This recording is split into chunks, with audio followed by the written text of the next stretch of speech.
Olá a todos, meu nome é Matheus, sou residente aqui da Patologia no GHC e como parte dos nossos seminários de histologia e patologia, vou estar falando um pouco hoje sobre a patologia do esôfago. Não é uma aula para esgotar o tema, mas para tentar compilar os principais aspectos das patologias do esôfago. Então eu vou começar falando aqui um pouco uma revisão da anatomia, histologia e embriologia do esôfago. Lembrando então que ele é um órgão muscular que tem de peculiaridade esse fato de atravessar 3 compartimentos do corpo, né? Ele tem um compartimento cervical, mais curto, um compartimento torácico e um compartimento abdominal. Normalmente é feita essa distinção aí, e normalmente se usa como ponto de referência a arcada dentada superior, né? Principalmente visto em laudos de endoscopia. Aí, ele fica aí em torno de 15 centímetros da arcada dentária superior. Por que isso é importante, né? O esôfago ele é o único órgão do trato digestivo que atravessa o compartimento torácico, né? E o tórax não é uma região muito fácil de ser operada, não tem como fazer pneumoperitônio, como a gente faria nas partes mais distais, né? Do trato digestivo. E doenças que causem a perfuração do esôfago, por exemplo, podem levar a uma mediastinite gravíssima, né? Então, essa localização do esôfago passando aí por esses compartimentos, torna ele um órgão diferenciado. E ele tem aquelas 4 camadas que a gente conhece do trato digestivo: a mucosa, submucosa, muscular própria, e aí não tem a serosa, né? A gente lembra que o trato digestivo, em geral, a gente tem uma camada mais externa, que é a camada serosa, que ela na verdade é um tecido conjuntivo, revestido por um mesotélio, e no caso do esôfago a gente não tem essa camada, a gente tem só uma adventícia, que é um tecido conjuntivo, né? E isso é importante aí porque essa ausência da serosa, e quando eu falo em ausência eu falo dos compartimentos cervical e torácico, né? Na verdade a parte abdominal do esôfago ela é revestida por serosa por causa do próprio peritônio, mas essa adventícia vai fazer falta principalmente nas neoplasias, né? Que vai tornar o esôfago um órgão muito fácil de ter disseminação local de tumores. Além do que, é muito fácil formar fístulas, por exemplo, no esôfago, né? Isso contribui aí para a gravidade, aí, que é uma perfuração do esôfago. Então aqui a histologia, queria mostrar de novo essas camadas. O que tem de diferente no esôfago, né? Primeira coisa é que ele é um órgão basicamente que serve para quê? Para a fase esofágica da deglutição, para a passagem do alimento da cavidade oral para o estômago. Então, o que a gente tem aqui no epitélio? Um epitélio de revestimento, que é um epitélio escamoso, né? Pavimentoso, estratificado, não queratinizado. Então, esse epitélio ele está particularmente preparado para receber o atrito do alimento, né? Mas não está preparado para receber, por exemplo, variações químicas aí do pH. Então a gente vai ver na patologia logo adiante. Logo abaixo aqui do epitélio a gente tem uma lâmina própria, visualizada aqui, e uma muscular da mucosa. Então essa seria toda a camada mucosa. Logo abaixo aqui a gente tem a camada submucosa, com grande plexo de vasos, de linfáticos e as famosas glândulas da submucosa. Abaixo aqui a gente tem a camada muscular própria, da qual compõe uma camada muscular circular interna e uma longitudinal externa. E aqui embaixo a camada adventícia, aí, como eu falei, que não possui um mesotélio, né? Bom, não vou entrar em grandes aspectos da embriologia do esôfago, mas acho interessante comentar sobre a origem aqui, né, em torno de 21 dias de gestação. A gente tem essa estrutura aqui, que é o foregut, ou intestino anterior, da qual surge esse broto respiratório em torno de mais ou menos 5 semanas de gestação. Então vejam aqui que existe essa formação de um septo tráqueo-esofágico, né? Que aí em torno de 5, 6 semanas ele vai dividir completamente o esôfago, né? E o tubo laringotraqueal. Esse tubo laringotraqueal vai dar origem de praticamente todo o trato respiratório da laringe, da traqueia, dos brônquios e dos pulmões, né?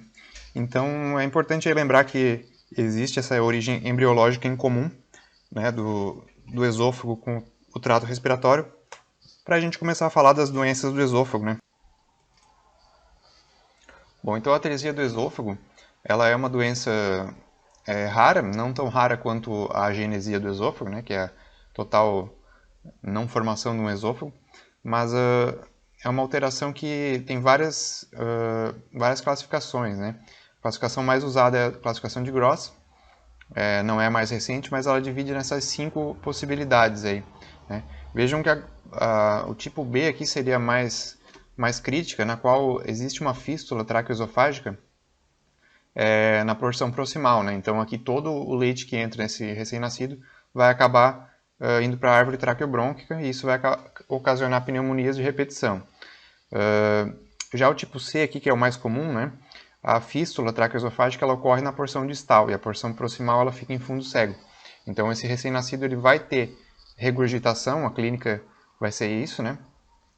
E vai se desconfiar por conta disso, mas também vai ter pneumonias por conta do refluxo gastroesofágico que ocorre aqui na porção distal, né? Lembrando aí que os recém-nascidos eles não têm um esfíncter esofagiano inferior bem desenvolvido ainda e estão sempre deitadinhos, né? Então não tem aí a gravidade aí acaba prejudicando nesse caso e favorece aí o refluxo, né?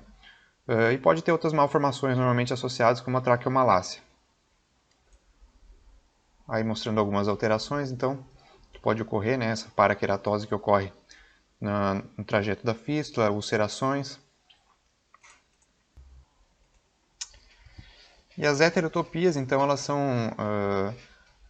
tecidos heterotópicos, ou seja, tecidos de um órgão fora do lugar, né? Semelhante a um tecido ectópico, um órgão ectópico, na qual ele se localiza fora, mas aqui a gente tem um estômago eutópico normal, e vai ter uma presença de um pouco de tecido gástrico no esôfago, né? Então a gente chama isso de inlet pets, ou pets de entrada, quando isso ocorre principalmente na porção proximal do esôfago, que é o mais comum de acontecer. Então às vezes o endoscopista ele pode ver isso como uma lesão e vai acabar biopsiando essa área e descobre-se na microscopia que isso é tecido gástrico no esôfago, né? Normalmente as repercussões clínicas disso são mínimas, mas considerando-se que é um tecido gástrico, funcional, que pode estar aí secretando o conteúdo gástrico na região do esôfago, isso aí pode ter alguma clínica semelhante, por exemplo, a de um refluxo gastroesofágico por conta desse tecido aí fora do lugar. A mesma coisa seria o pâncreas ectópico, né, ou heterotópico, que ocorre no esôfago também, ou no estômago, muito comum. Também pode ter clínica ou não. Aí mostrando a foto do pâncreas. A acantose glicogênica também pode acontecer. No esôfago a gente vê aqui um acúmulo grande de glicogênio na camada mais superficial aqui do epitélio, né? Isso pode acabar formando lesões ou nódulos mais brancacentos ou branco-amarelados. Pode acabar sendo confundido aí com cândida, por exemplo, pelo endoscopista e acabar sendo biopsiado também. Divertículos esofágicos, a gente tem normalmente uma divisão em divertículos de pulsão e tração, falando-se aí principalmente da força que é exercida para a formação desse divertículo. A gente tem os divertículos de pulsão, que são os de Zenker e os epifrênicos, e os divertículos de tração, que eu vou estar mostrando aqui. Então, o divertículo de Zenker, né, ele forma aqui, nessa região aqui, entre esse músculo constritor da faringe e o músculo cricofaríngeo, nessa região aqui, que é uma região de fraqueza, né? Uma região que a musculatura é mais fraca por si só e algumas pessoas vão estar mais predispostas à formação de um divertículo nessa região aqui, que é a deiscência de Killian ou trígono, triângulo de Killian, né? Então é uma região aqui posterior onde se forma normalmente um divertículo, e aqui a gente fala de divertículos falsos, né? Tanto o divertículo de Zenker quanto o divertículo epifrênico. Então existe uma herniação aí da camada mucosa e da submucosa normalmente entre os feixes de fibras musculares aqui, formando esse divertículo.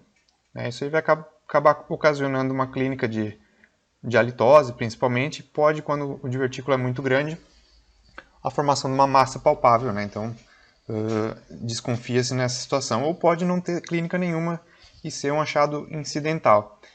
Esses casos a gente tem que tomar cuidado, porque se o paciente sabidamente tem um divertículo de Zenker, deve-se tomar muito cuidado caso seja preciso passar uma sonda, porque a sonda pode acabar perfurando o divertículo, né, e sofrer uma resistência ali, e aí, como eu falei, causar uma mediastinite muito grave.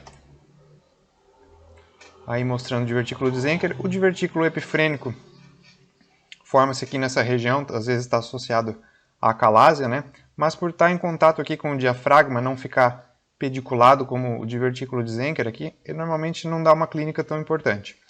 Já os divertículos de tração, como eu falei, aqui eles já podem ser divertículos verdadeiros, né? Com todas as camadas. O que é o divertículo de tração? Na verdade, a força vem de fora aqui do esôfago. É um paciente normalmente que tem alguma doença mediastinal aqui, pode ser uma inflamação dos linfonodos por conta de uma tuberculose ou de uma própria neoplasia, e aí essa reação inflamatória acaba puxando aqui o esôfago, fazendo divertículos verdadeiros, né? Então, essa seria a diferença do divertículo de tração. Aí é a mesma coisa. Bom, as membranas esofágicas, a gente lembra das membranas e dos anéis, né? A membrana esofágica seria uma lesão adquirida, né? Então, normalmente mulheres com mais de 40 anos, normalmente no esôfago proximal, e existe essa associação com essa síndrome bastante rara, que é a síndrome de Plummer-Vinson, né? Essa síndrome que causa aí uma deficiência, uma ferropenia grave, glossite e queilose, né? Existe essa tríade, que é a disfagia intermitente, a ferropenia e as membranas esofágicas, né? Diferente dos anéis, aqui a gente vai ter membranas na parte superior do esôfago, né? E existe essa associação com carcinoma descrita, até por conta do atrito, aí, lesão e reparo que acontece com o alimento impactado, certo? Os anéis esofágicos podem ser classificados de tipo A e tipo B. Os tipo A são os anéis musculares e os tipo B são os anéis de Schatzky, né? Os anéis de Schatzky normalmente eles formam tem essa formação concêntrica, né? Ali eu mostrei a membrana, ela tem uma formação mais unilateral. Aqui a gente tem uma formação concêntrica. Claro que não ocupa toda a luz, senão se tornaria uma atresia, né?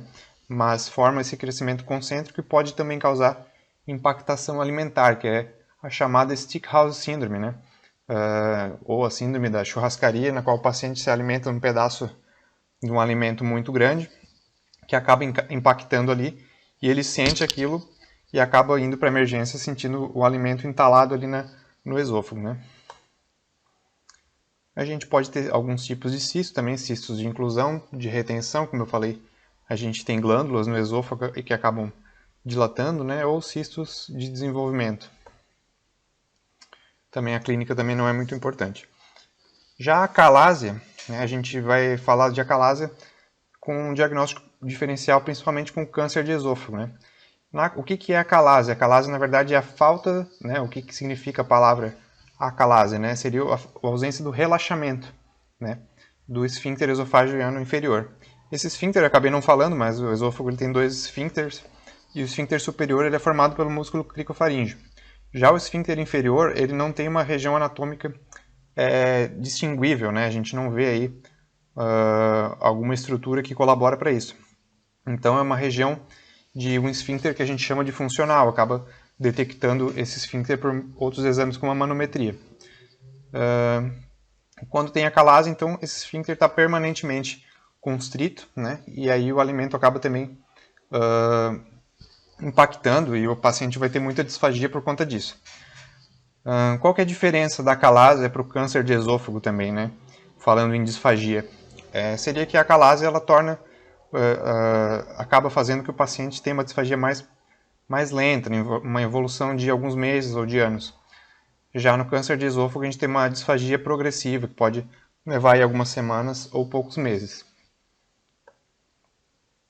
Macroscopicamente, então, se a gente tem uma constrição inferior, a gente vai acabar tendo dilatação proximal, estreitamento distal e estenose.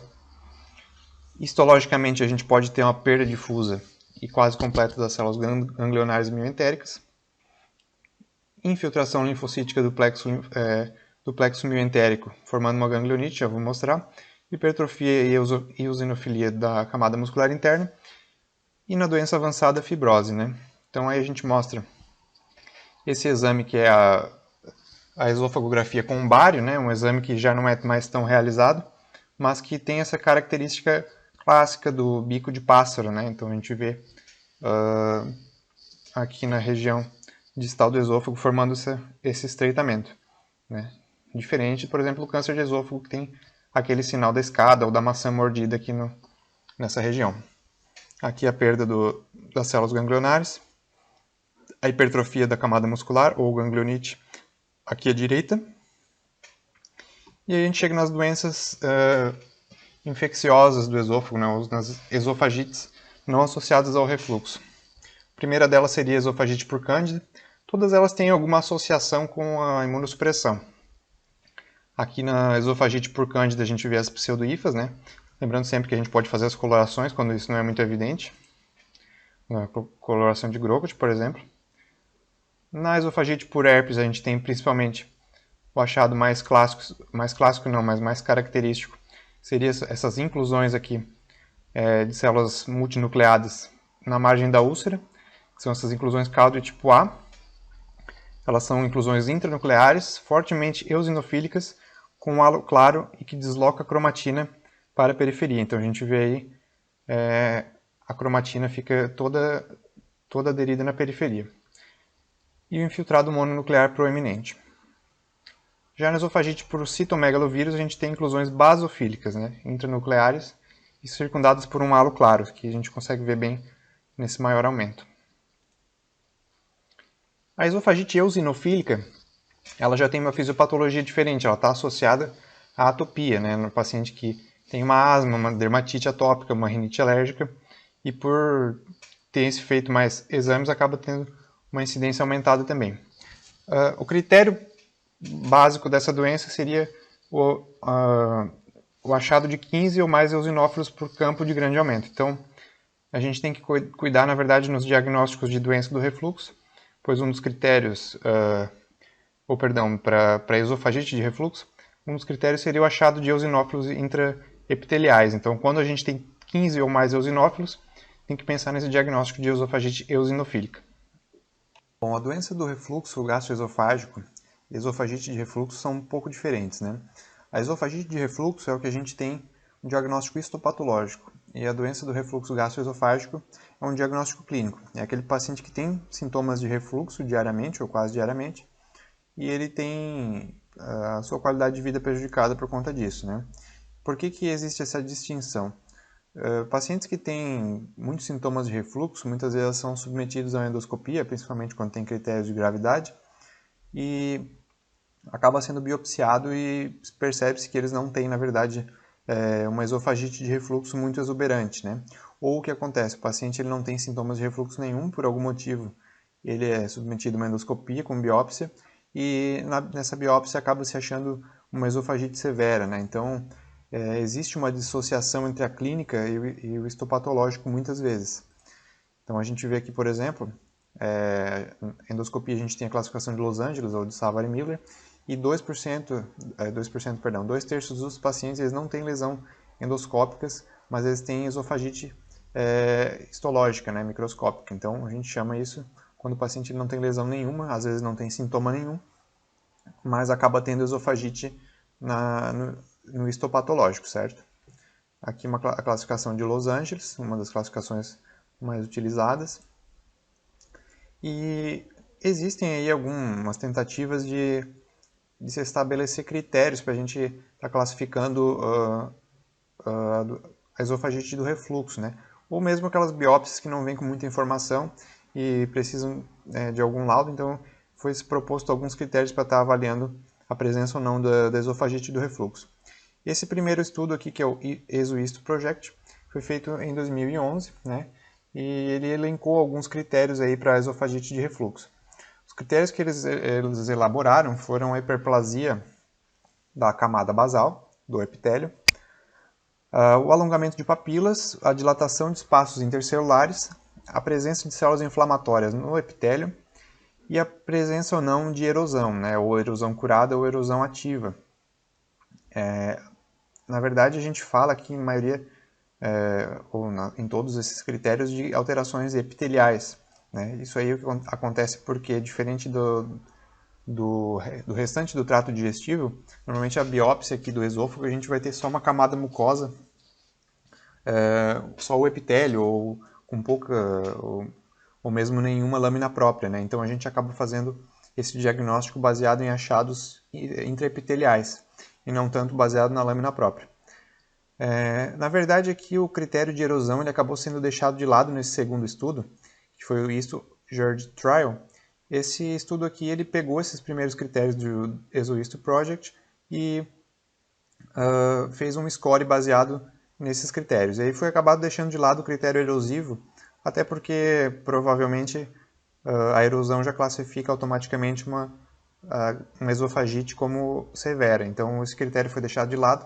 E por algum motivo também o critério de neutrófilos e linfócitos intraepiteliais também foram deixados de lado, mas não explicaram no artigo por quê. Então esse aqui seria um critério antigo, que era a presença de erosão ativa ou curada. E aí no novo estudo, então, eles manteram a hiperplasia da camada basal, que a gente vê aqui. O que é a camada basal? Essa camada aqui, as células estão bem juntinhas, os núcleos estão bem próximos, né? A partir do momento que a gente tem núcleos com uma célula de distância, a gente já tem o fim da camada basal. Então, quando a gente tem uma camada de até 15% de células basais, isso é normal. De 15% a 30% já é uma hiperplasia discreta e acima de 30% é uma hiperplasia intensa. Aqui a gente vê uma hiperplasia aí até uns 50% aqui da camada basal. O alongamento de papilas, a gente vê então essas papilas aqui no epitélio, né? Até 50% são as papilas normais. De 50% a 75% a gente tem um alongamento discreto. E acima de 75%, ocupando quase todo o epitélio, a gente tem um alongamento intenso, né? Os neutrófilos aqui foi um critério que acabou sendo deixado de lado, mas uma ou duas células seria discreta e duas ou mais seria intenso. Os linfócitos também foram deixados de lado e os eosinófilos aqui a gente já vê que poucas células já classificam. Então uma ou duas células já é um achado discreto e duas ou mais intenso. Só lembrar então que 15 ou mais eosinófilos classifica como esofagite eosinofílica e não esofagite de refluxo. Outro critério aí utilizado foi os espaços intercelulares dilatados, as bubbles e ladders, né? Então bolhas e escadas. São consideradas bolhas pequenas as que são menores que um linfócito e as grandes maiores que um linfócito.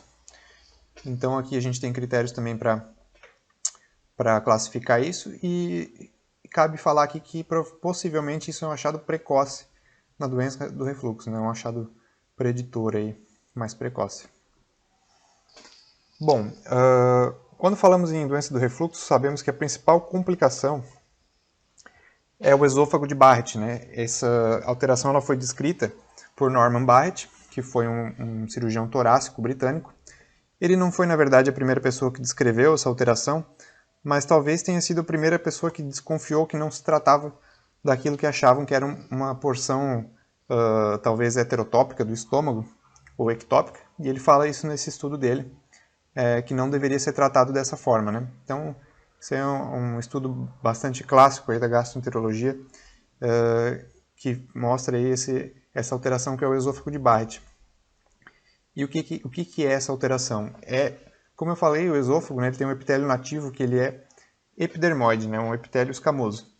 E, como eu falei, esse epitélio não é preparado para receber alterações químicas, né? Então, quando existe um refluxo crônico e esse conteúdo ácido agride a mucosa esofágica, esse epitélio acaba se transformando como uma forma de defesa em um epitélio intestinal. Então a gente chama metaplasia intestinal da mucosa esofágica. Então este é o esôfago de Barrett. Como o rastreamento de pessoas com refluxo, com sintomas de alerta tem aumentado, tem se feito mais diagnóstico de esôfago de Barrett, né? E a principal complicação desta, que já é uma complicação da doença do refluxo, é a displasia com evolução para adenocarcinoma. Aqui a gente consegue ver as células caliciformes aqui que caracterizam esse epitélio intestinal. Aqui à direita elas coradas com Alcian Blue. Uma característica particularmente importante do esôfago de Barrett é que ele faz uma duplicação da camada muscular da mucosa. Então aqui a gente vê uma camada superior e essa camada inferior aqui também é uma muscular da mucosa. A gente consegue ver aqui embaixo as glândulas aqui da submucosa e logo abaixo a muscular própria. E o que isso tem de importante? Não se deve confundir essa segunda camada muscular aqui com a camada muscular própria. Porque muitas vezes no contexto de uma neoplasia, nós vamos ter o esôfago de Barrett e vamos ter a neoplasia logo adjacente. Então, se existe essa duplicação, muitas vezes um tumor aqui invadindo essa camada, poderia se pensar erroneamente que ele está invadindo a camada muscular própria.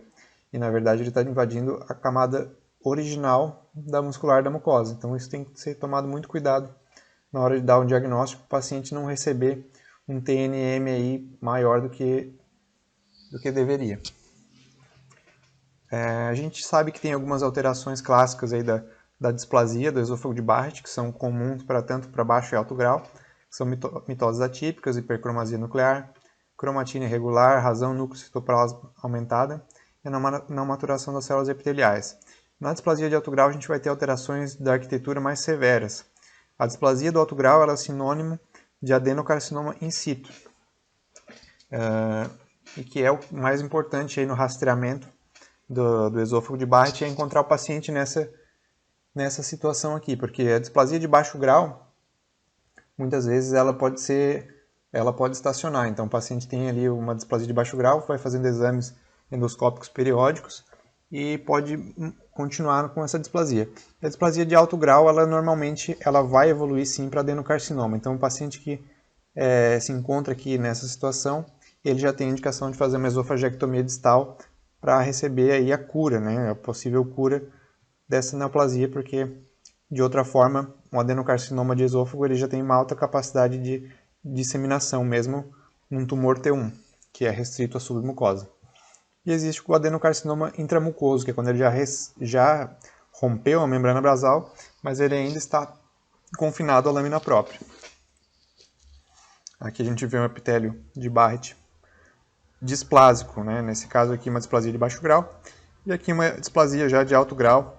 Aqui a gente vê glândulas uma dentro da outra, né? Então, caracterizando um esôfago de Barrett com displasia de alto grau. Aqui um adenocarcinoma intramucoso, restrito à lâmina própria. E quando falamos do câncer de esôfago, então ele não é um câncer tão incidente, mas altamente letal, né? Ele é o 7º mais comum em homens. A gente lembra aqui que na região sul do Brasil ele tem uma incidência um pouco maior, se não me engano, o 5º na última estatística, em homens, né, e 13º em mulheres. Bom, quando falamos do câncer de esôfago, lembramos que temos dois tipos principais, né, o adenocarcinoma do esôfago e o carcinoma epidermoide. O carcinoma epidermoide, a gente sabe que ele é derivado do epitélio nativo do esôfago, né, por esse motivo já se espera que ele seja o mais comum. Globalmente falando, ele é o câncer de esôfago mais comum. Porém, nos países desenvolvidos, o adenocarcinoma, né, que ele é, na verdade, derivado desse epitélio de Barrett, que eu acabei de comentar, ele já é mais comum do que o epidermoide, até pelos hábitos de vida, né, hábitos alimentares, o tabagismo, o etilismo, a obesidade, são fatores de risco aí que fazem com que o adenocarcinoma tenha aumentado muito a sua incidência nesses países mais desenvolvidos. Falando da clínica, né, dos carcinomas em geral, do esôfago, a clínica é de uma doença já avançada, né? Então o paciente já chega com disfagia, como eu falei, rapidamente progressiva, por conta da obstrução, né, causada pelo tumor. Já chega com caquexia, perda de peso. Essa perda de peso não só porque ele deixa de se alimentar por causa da disfagia, mas pela própria liberação de fatores do próprio tumor, fator de necrose tumoral, por exemplo. E normalmente tosse e rouquidão já associada a uma lesão de nervo laríngeo recorrente ou de própria fístula traqueosofágica, então são sintomas já de doença avançada, infelizmente. Os fatores de risco, então, como eu já comentei, para o epidermoide a gente tem o megaesôfago, seja o megaesôfago chagásico ou o megaesôfago relacionado à calásia, por exemplo. O consumo de bebidas quentes, a gente lembra aqui na região sul, né, o consumo diário do chimarrão aumenta o risco. A própria calásia, estenoses cáusticas, a síndrome de Plummer-Vinson, que a gente vê sempre nos livros, uma doença muito rara, muito pouco vista, mas que tem uma associação muito forte com o carcinoma epidermoide, e que causa, além daquelas membranas que falei, essa alteração de hiperqueratose aqui palmoplantar, né, ou tilose palmoplantar. Ela é mais comum em negros e mais comum em tabagistas e etilistas. Já o adenocarcinoma, disparadamente, o fator de risco mais importante é a doença do refluxo com evolução para o esôfago de Barrett, né? Também a obesidade, mais comum em brancos, muito mais comum em homens, e também o tabagismo. Para o carcinoma epidermoide, então, a faixa etária mais acometida são homens de 50 até 60 anos. Ele, por ser uma neoplasia derivada do epitélio nativo do esôfago, ele pode acometer qualquer porção, né, seja proximal, medial ou distal. E mais comumente ele vai acometer o terço médio inferior. Macroscopicamente ele vai ter várias formas de apresentação e muitas vezes já vai apresentar invasão vascular, né? A maioria deles vai ser moderadamente ou bem diferenciado. Aqui a gente vê alguns tipos de apresentação. Então a gente vê que pode se apresentar de uma forma mais polipóide, mais retraída, ulcerada. O adenocarcinoma, como ele é derivado de um epitélio metaplásico, que acontece na porção distal do esôfago, né, por conta do refluxo e da displasia de Barrett, então ele vai acontecer no esôfago distal. A arquitetura dele será glandular, muitas vezes com a produção de mucina associada, e menos comumente ele vai ter células em anel de Sinnett. Então, quando o paciente tem um carcinoma, um adenocarcinoma mais em uma localização mais superior, pode ser que esse adenocarcinoma não seja derivado de um epitélio glandular de Barrett, na verdade seja derivado, por exemplo, de um epitélio de mucosa gástrica heterotópica, né? Então isso tem que ficar atento quando um adenocarcinoma acontece numa parte mais superior. E mais raramente ele pode ter uma apresentação parecida com com células pouco diferenciadas, que pode ser semelhante a um carcinoma de pequenas células do pulmão, por exemplo. Aí algumas formas de apresentação, forma mais tubular, forma papilar, mucinosa e aqui as células em anel de Sinnett, né? Aí as diversas classificações da OMS para o carcinoma de esôfago. Bom, o estadiamento do câncer de esôfago ele é um pouco diferente, muito pouco, na verdade, do adenocarcinoma para o epidermoide. Mas o TNM, essa classificação TNM, ela é a mesma para o epidermoide e para o adeno. Então a gente vê aí, por exemplo, que um paciente que tem um PT1, né, ele é um tumor que invade lâmina própria muscular da mucosa ou submucosa.